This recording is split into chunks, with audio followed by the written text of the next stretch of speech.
بسم الله الرحمن الرحيم.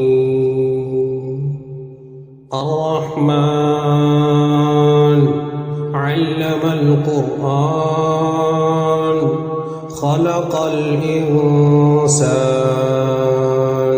علمه البيان الشمس والقمر بحسبان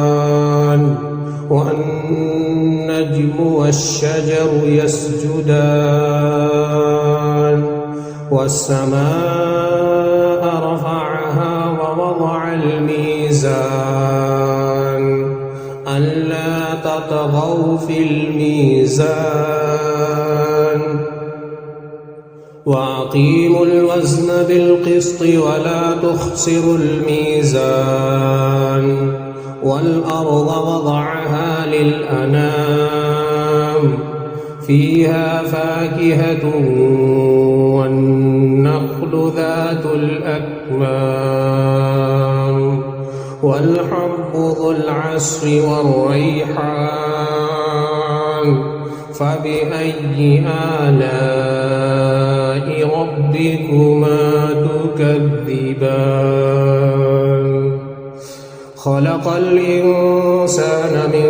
صلصال كالفخار